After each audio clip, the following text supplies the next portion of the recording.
This is David Bowie's Lodger. It features one of the most bizarre album covers I have ever seen. Bowie's face is being pushed on, his arms and legs are all twisted, and he appears to be floating above a bathroom wall. From what I've read, this image was purposely taken with a low-quality camera. The idea of the image was to make it appear like Bowie was falling, probably after some sort of fight. The bizarre and creepy aura of this image is eerily similar to a concept from today known as cursed images.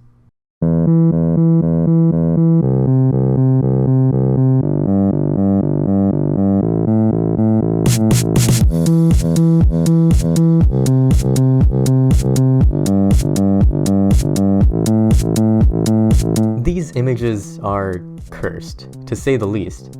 It's hard to really describe them as anything other than that. They each give off this aura that just gives the viewer the creeps. These kinds of images have been on the internet for a very long time, but they have only been labeled as cursed since 2015. That classification was interesting because it not only made it easy to understand instantly, but it was also a way to lump all of these creepy, strange, and uncomfortable types of images into one category. Some of you might be asking, what makes these images cursed? And there really isn't a definitive answer to that question. But I believe there are many things that make a cursed image a cursed image. When looking over these pictures, I noticed they all have this raw energy. None of them feel edited or manipulated in any way.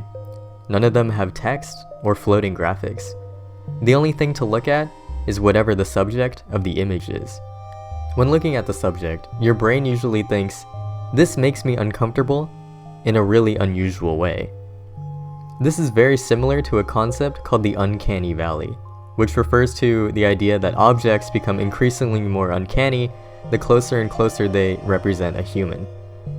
This is similar because these images deal with very odd subject matter, but they're not odd enough to where our brains rule them out as being unreal. Instead, they hit that sweet spot that just causes our brain to freak out and not entirely like the images we're seeing. Recently, however, I feel like this strange phenomena on the internet is starting to turn into a real art movement. Just this year alone, I have been seeing different types of images online that seem to be the next evolution of cursed images. They include the same types of vibes that cursed images do, but in completely different contexts. These would include weirdcore images and liminal spaces. Instead of being completely raw and mysterious, weirdcore images include edits and filters and sometimes text. Weirdcore usually has themes of loneliness, existential dread, and insecurities. These are represented by juxtaposing images and text that feel very contradictory, often mixing childhood characters with creepy images and red text.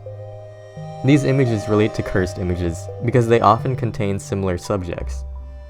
The creepy, uncanny aesthetic that cursed images have are often very prevalent in these pictures, but just contrasted by the edits and text, creating a whole new work of art.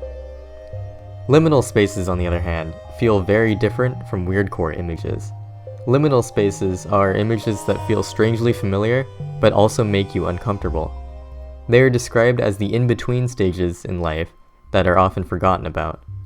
Places that have been taken out of their desired context to give the viewer a faint familiarity, but also a melancholic and nostalgic tone. These images relate to cursed images because they give the viewer a similar kind of feeling. This makes me uncomfortable in a really unusual way. The main difference being that the feeling focuses more on the nostalgia rather than the general uncanniness of the image. Overall, I feel like each of these images all stem from the core idea that cursed images laid out. These odd and nonsensical images that are sometimes funny and sometimes creepy have always really fascinated me. The feeling that one gets from these images is almost an ethereal response. As an art form, it's interesting to see how these types of images and aesthetics evolve and grow. I can't wait to see how cursed images affect art and the world around us, similarly to how Vaporwave did in 2016. This is truly a fascinating art form. Thank you.